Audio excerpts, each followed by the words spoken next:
কিছু কিছু মানুষ বলে ভাই আমি রাতারাত্রি কোটিপতি হইতে চাই, রাতারাতি মিলিয়নিয়ার হইতে চাই, বিলিয়নিয়ার হইতে চাই। আসলে আপনি হবেন ভাই, আপনি হবেন।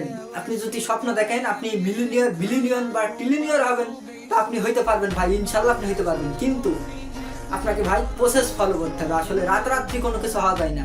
আল্লাহ যখন আমাদের পৃথিবীটা সৃষ্টি করে, অনেকেই জানেন পৃথিবীটা 4 দিনে সৃষ্টি করা হয়, একদিনে না। কিন্তু তাহলে আল্লাহ চাইলে কিন্তু একদিনে পারতো, কিন্তু 4 দিনে কেন সৃষ্টি করা হয়? একদিনে আকাশ, একদিনে বাতাস, জমিন, এইগুলা যারা আপনারা হাদিস কোরআন ভালো জানেন তারা ভালো বুঝবেন যে 4 দিনে সৃষ্টি করা হয় পৃথিবী। তো আসলে আমাদের বাই ডে বাই আস্তে আস্তে আগাতে হয়। লার্নিং, প্র্যাকটিস আর মানি ম্যানেজমেন্ট সব কিছু মিলাই আমাদের একটা বেটার একটা পজিশনে আমরা যাইতে পারি। আসলে ভাই এখানে রাতারাত্রি সব কিছু হয় না, প্রসেস ফলো ইজ ইম্পর্টেন্ট ভাইয়া। কিন্তু এখানে আস্তে আস্তে আস্তে আস্তে আগাতে হয়।